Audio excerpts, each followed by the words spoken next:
नमस्कार दोस्तों, स्वागत है आप सबका हमारे हिंदी ज्ञान बोध चैनल पर।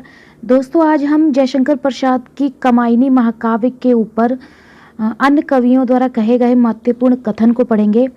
तो आज का वीडियो लेक्चर बहुत ही इंटरेस्टिंग होने वाला है, क्योंकि अन्य कवियों ने जयशंकर प्रसाद की कमायनी महाकाव्य के ऊपर क्या टिप्पणी दी है वो आपको पता होना चाहिए और एग्ज़ाम की दृष्टि से भी महत्वपूर्ण है। तो चलिए आज का वीडियो लेक्चर शुरू करते हैं बिना समय बर्बाद किए।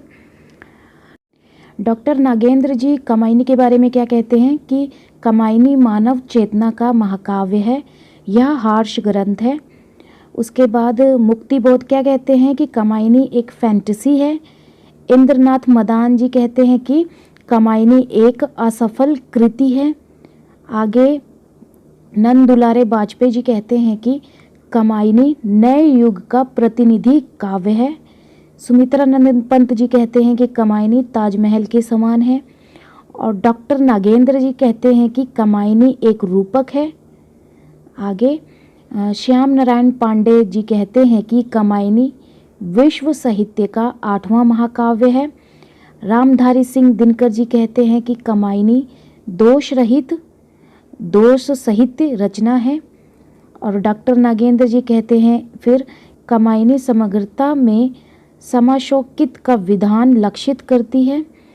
नामवर सिंह कहते हैं कि कमायनी आधुनिक सभ्यता का प्रतिनिधि काव्य है। आगे उसके बाद हरदेव जी कहते हैं कि कमायनी आधुनिक हिंदी साहित्य का सर्वोत्तम महाकाव्य है। आगे राम रतन भटनागर कहते हैं कि कमायनी मधु रस से रिक्त महाकाव्य है। यहाँ सिक्त नहीं आएगा, रिक्त आएगा, टाइपिंग मिस्टेक हो गई है, ध्यान रखिएगा। विशंबर मानव कहते हैं कि कमायनी विराट सामंजस्य की सनातन गाथा है। हजारी प्रसाद द्विवेदी जी कहते हैं कि कमायनी का कवि दूसरी श्रेणी का कवि है। फिर हजारी प्रसाद जी कहते हैं कि कमायनी वर्तमान हिंदी कविता में दुर्लभ कृति है। कमायनी में प्रसाद ने मानवता का रागात्मक इतिहास प्रस्तुत किया है, जिस प्रकार निराला ने तुलसीदास के मानस विकास का बड़ा दिव्य और विशाल रंगीन चित्र खींचा है, ऐसा रामचंद्र जी शुक्ल कहते हैं। अगला शांति प्रिय द्विवेदी जी कहते हैं कि कमायनी छायावाद का उपनिषद है। उसके बाद कमायनी को कंपोजिशन की संज्ञा देने वाले जो कवि हैं राम स्वरूप चतुर्वेदी जी हैं। आगे बच्चन सिंह कहते हैं कि मुक्तिबोध का कमायनी संबंधी अध्ययन फूहड़ मार्क्सवाद का नमूना है। फिर मुक्तिबोध जी कहते हैं कि कमायनी जीवन की पुनर्रचना है। अगला नागेंद्र जी कहते हैं कि कमायनी मनोविज्ञान की ट्रीटाइज है। राम स्वरूप चतुर्वेदी जी कहते हैं फिर कि कमायनी आधुनिक समीक्षक और रचनाकार दोनों के लिए परीक्षा स्थल है। रामनाथ सुमन जी कहते हैं कि कमायनी आधुनिक हिंदी कविता का रामचरित्र मानस है। उसके बाद आचार्य नंद दुलारे वाजपेयी जी कहते हैं कि कमायनी में प्रसाद ने मानवता का रागात्मक इतिहास प्रस्तुत किया है।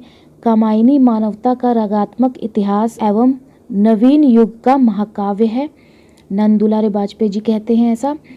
फिर रामचंद्र जी शुक्ल कहते हैं कि यदि मधुचर्या का अतिरेक और रहस्य की प्रवृत्ति बाधक नहीं होती तो कमायनी के भीतर मानवता की योजना शायद अधिक पूर्ण और सुव्यवस्थित रूप में चित्रित होती, ऐसा आचार्य रामचंद्र जी शुक्ल कहते हैं। दोस्तों, अगर आप हमारे टेलीग्राम चैनल और व्हाट्सएप ग्रुप के साथ जुड़ना चाहते हैं तो मैंने डिस्क्रिप्शन में लिंक दे रखा है, वहां से आप क्लिक होकर डायरेक्ट जुड़ सकते हैं और वहां पे मैं डेली अपडेट और मॉक कराती रहती हूं।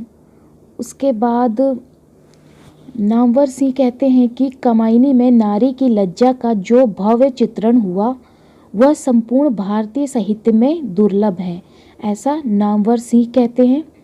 नामवर सिंह कहते हैं फिर कि मानस ने वाल्मीकि रामायण और कमायनी ने मानस के पाठकों के लिए बदल दिया है, नामवर सिंह कहते हैं। नामवर सिंह कहते हैं कि कमायनी मार्क्सवाद की प्रस्तुति है। आगे निराला जी कहते हैं कि कामायनी संपूर्ण जीवन चरित्र है। यह मानवीय कमजोरियों पर मानव की विजयी गाथा है। रामधारी सिंह दिनकर कहते हैं कि कामायनी नारी की गरिमा का महाकाव्य है। उसके बाद डॉक्टर धीरेन्द्र वर्मा जी कहते हैं कामायनी एक विशिष्ट शैली का महाकाव्य है। शिल्प की प्रौढ़ता कामायनी की मुख्य विशेषता है। तो चलिए ये तो ख़त्म हो गया। और आज के वीडियो लेक्चर में अगर मुझसे कोई गलती होती है तो मुझे मेरी गलती से अवगत ज़रूर कराइएगा और वीडियो को एक लाइक कर दीजिएगा। काफ़ी मेहनत लगी है वीडियो बनाने में। तो चलिए फिर मिलते हैं एक नए वीडियो में एक नए टॉपिक के साथ। धन्यवाद।